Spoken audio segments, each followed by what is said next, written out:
Our reading this morning comes to us from the series American Gods, based on the works of Neil Gaiman, who writes about the ancient world and the gods of those times. The character in this story, the one who is speaking, is Anansi, who is a trickster god from the Akan people in what is now Ghana. And so someone has asked Anansi for help on a slave ship. And Anansi responds thus: "Let me tell you a story." It's been adapted. Once upon a time, folks got fleeced. Now, how is that for a story? Because that's the story of black people in America. Hell, you all don't even know you black yet. You think you just people. Let me be the first to tell you, you are all black. The moment these Dutch fools set foot here and decided they white and you get to be black, and that's the nice name they call you, let me paint a picture of what's waiting for you on the shore. You arrive in America, land of opportunity, milk and honey, and guess what? You all get to be slaves. Split up, sold off, and worked to death. The lucky ones get Sunday off to sleep and make more baby slaves. And all for what? For cotton? For indigo? For a freaking purple shirt? The only good news is the tobacco your grandkids are going to farm for free is going to give a ton of these white folks cancer. And I ain't even started yet. 100 years later, you're fleeced. 100 years after that, fleeced. 100 years after you get free, you still getting bilked out of a job and shot by police. You see what I'm saying? This guy gets it. I like him. He's getting angry. Angry is good. Angry gets things done.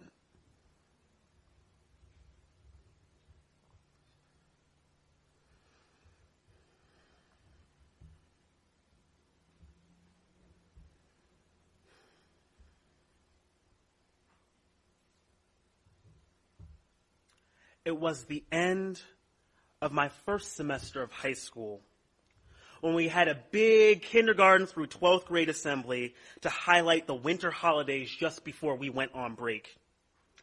Christmas was represented in full force. The senior class always performed How the Grinch Stole Christmas.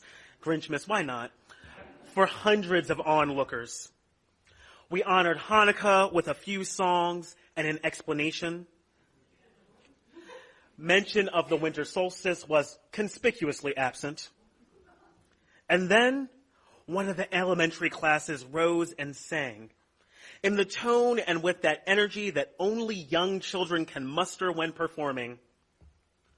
Kwanzaa, Yanu, Iwanahari. Kwanzaa, Yanu, Iwanahari. Kwanzaa, Yanu, Iwanahari. All these words mean Happy Kwanzaa, Happy Kwanzaa, Happy Kwanzaa, Happy Kwanzaa. At 14 years old, I can definitely say it was the first Kwanzaa carol I had ever heard. And yet it was not the novelty of that song that was strange to me. Rather, it was the necessity of including it in our pre-break liturgy that angered me. After all, who is Kwanzaa for? Kwanzaa is a combination of several harvest holidays celebrated on the African continent. Derived from the Swahili word for first, Kwanzaa, K-W-A-N-Z-A with one A, Kwanzaa, with two A's on the end, is the holiday which centers unity and cooperation among peoples of the African diaspora, particularly Black Americans, with our shared history of subjugation and disenfranchisement. The creation of the holiday was a group effort headed by Maulana Karenga, chair of the Africana Studies Department at Cal State Long Beach. The creation of Kwanzaa was funded by many organizations, including our Unitarian Universalist Association. Now, I'll mention this, that while I was researching for this sermon, I could find no references to our UUA funding the creation of Kwanzaa, other than a single mention on a UU Advent calendar that featured no bibliographic information. That said, many LA area UUs have confirmed that funding was granted, and I did not have time to call Dr. Karenga himself. So let us proceed as though we did partially fund the creation of Kwanzaa, and also hold it curiously that as a disproportionately white denomination, we are the primary people writing the history about how we help black people celebrate our ethnic origins. Just hold on to that. So my earliest memories of the existence of Kwanzaa emerged at about 8 years old. And all I can say is that I knew that there was a holiday for black people. It happened around Christmas, and it was not Black History Month. By 10, as the resident black kid at church, I got to light the kinara, the candelabra used to hold the candles which represent the Nguzo Saba, or the 7 principles of Kwanzaa, at my home congregation during the service that honored all of the winter festivals of light. This was also around the time that a kinara showed up in the home and became a permanent feature of the Christmas decorations. The Christmas tree went up, and then the Kwanzaa altar was constructed. But my mother, who's worshiping with us today, and I did not actually celebrate the holiday, so the altar was never complete. You add things to the altar as Kwanzaa goes along. My greatest memory of that altar was how difficult it was to find a black taper candle that would fit in the middle of the kinara. You have no idea how hard it is to find black taper candles. I did not like Kwanzaa. I grew up in the suburbs of Harrisburg, Pennsylvania, which is to say, I grew up on the borderline of urban and rural Pennsylvania. And the holiday Kwanzaa seemed superfluous to my understanding of myself, to the co-construction of myself that my white peers perhaps unduly influenced. By the time the local news started showing coverage of area Kwanzaa celebrations, they always happened in black churches, African Methodist Episcopal, AME, the Churches of God in Christ, Kojic, and not in the home. And, well, being raised Unitarian Universalist, I didn't exactly attend a black church. Yet my mother made sure that I was thoroughly formed in Pan-Africanism and Black American history throughout my pre-adolescence. So Kwanzaa seemed as much worthy of inquiry as it seemed silly to me at that time in my life.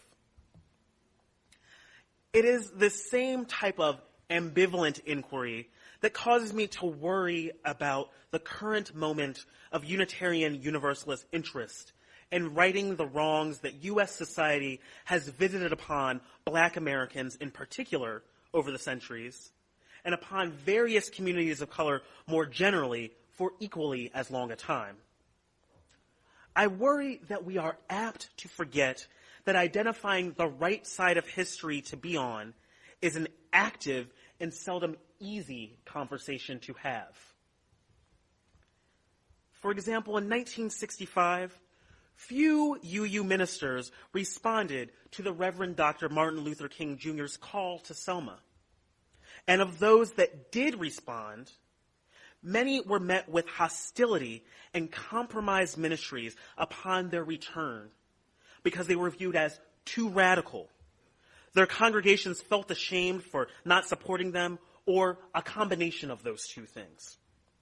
Yet more than 50 years later, it seems that 2A1, every UU congregation sent their minister, and we were all represented in Selma. Now, this dazzling piece of revisionist history that admittedly all organizations engage in from time to time, the civil rights movements of the 1960s hardly hold a flame to the current intersectional feminist and queer ideals that they have inspired today. It's all right. It's troubling none the least. when we view history from the perspective of always being in the right, we can forget complex issues, such as that even now, when it has been time to say that Black lives matter here in Unitarian Universalism, that close to 3 years after the initial request, many of our congregations have still not made up their minds on whether people who look like me and have experiences of oppression similar to mine have a place in the life of our communities. They haven't made up their minds. And for people who share identities like mine, silence on these issues of the integrity and importance of our Black humanity can be as painfully loud as words and actions that seek to make us feel lesser than, or that imply that we are anything other than experts in our own lived experience. I recall Kwanzaa when I was 16, when I decided to share how to celebrate the holiday with my advanced placement U.S. history class, who were all white and curious about it. I went to prep school. And I'll admit, I offered this presentation a bit tongue-in-cheek because Kwanzaa still seems silly to me, but at least it was worth knowing about, so I was going to teach it. Yet it was my struggles with pronouncing Swahili in public that led my white teacher to conclude, you see, this is why most Black people don't celebrate Kwanzaa. The words are too hard to pronounce. By 19, I had declared war on Christmas. I forbade any holiday decorations in the house other than the Kwanzaa altar. I also rewrote White Christmas as Black is Beautiful Christmas. I had come full circle on the holiday. But my mother and I, my extended family, and my church family still did not actually observe Kwanzaa. After all, who is Kwanzaa for? The focus of the holiday on dismantling the competitive economics of capitalism cries out to Unitarian Universalists. Capitalism led to the enslavement of the peoples of the African continent and continues to lead to human trafficking in the modern day. So we strike aim at the competitive economics of capitalism. The other themes of Kwanzaa that include respect and celebration of a shared history, connection to the earth and her bounty, and an undeniable faith that we are capable of anything and everything together, similarly cement the UU theological alignment with the principles of Kwanzaa. And yet, I offer this as a warning. Our communities cannot claim the hard-won truths of Kwanzaa without the experience of struggle for generations of Black Americans, or without the acknowledgement that our communities have perpetuated and continue to perpetuate these struggles for many of my people, for us. We cannot forget that almost 800 Unitarian Universalist congregations in North America and around the world, there are only slightly more than 1,000 member congregations of our Unitarian Universalist Association. They all participated in the initial white supremacy teach-ins requested by 3 UU religious educators of color in response to systemic racism in our denomination.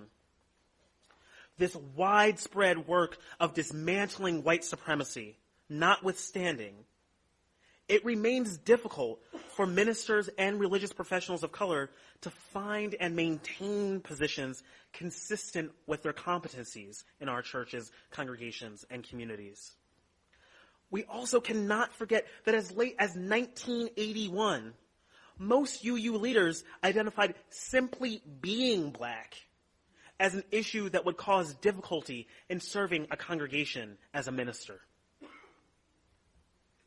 Despite its appeal, Kwanzaa is not for all of us. And white Unitarian Universalists in particular have work to do before we can integrate the spiritual depth of the holiday more thoroughly into our shared faith practices. And it is equally clear that if we do not set the welcome table of our spiritual communities through this work of deep practice and cultural competency, learning the religious and cultural rituals and customs of those who worship with us or who would worship with us, though not practicing the rituals and customs to which we do not have an authentic connection, if we don't do these things, we will never build the beloved community we so urgently need. However, a vision of the beloved community that stops at how we include more people in the communities we have already constructed and does not challenge us to wholly reconstruct our communities in ways that center Black people, people of color, queer people, women and gender nonconformists, and people with disabilities is limited at best and profoundly damaging to even the most cursory understanding of beloved community at worst.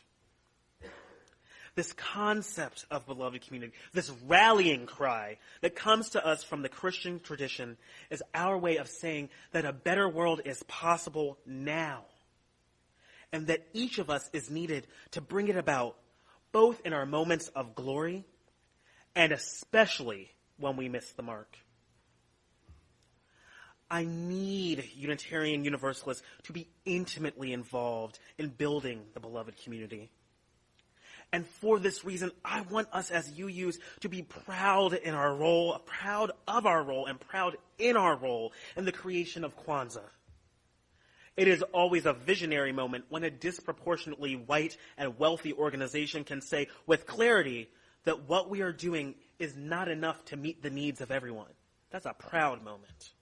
It is a beautiful moment when this type of organization can say that those who know best how to meet the needs we continue to leave out are the people most directly impacted by this negligence. That's a proud moment.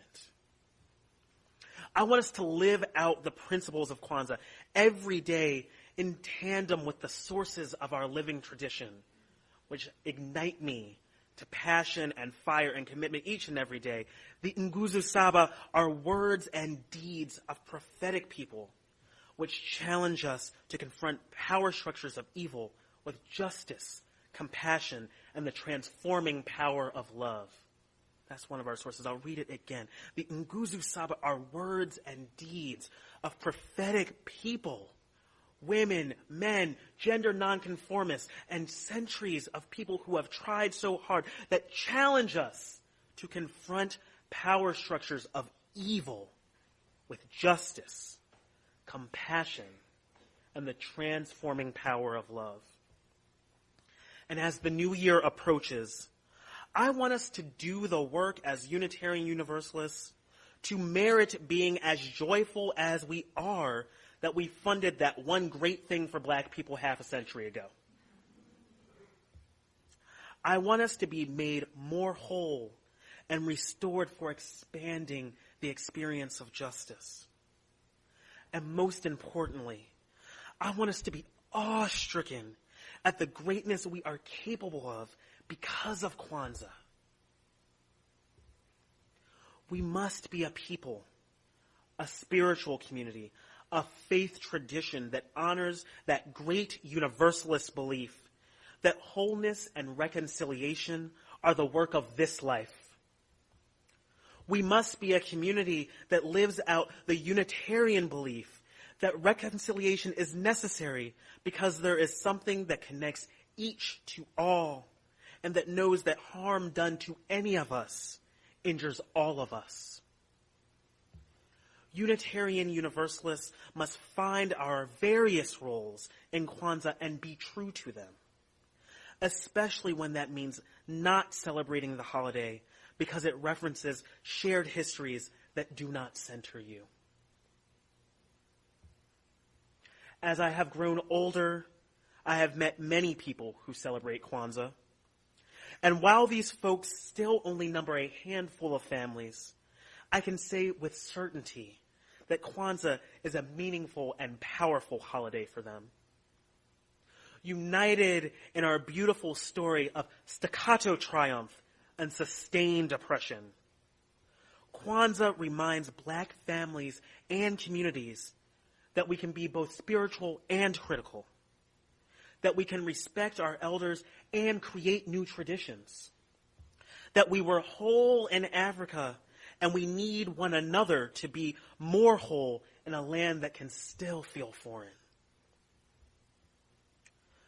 The holiday holds a similar message of encouragement and goading to action for other communities of color and for white people. We are capable of so much more when we lift up our particularities instead of erasing them with uninspiring, universalizing statements about the spirit or of the human condition. And for Unitarian Universalists, we need to dance and live in this tension of being both the people for whom Kwanzaa was created and, if we are white, the people who caused a need for the affirmation of blackness intrinsic to Kwanzaa in the first place. We helped fund the creation of the holiday, and yet the work of reconciliation remains. Own your role, centered or resisted in this holiday, and know there is a place for you here in community. All these words mean Happy Kwanzaa. Amen. Blessed be. And for the Black folks among us, Ashe.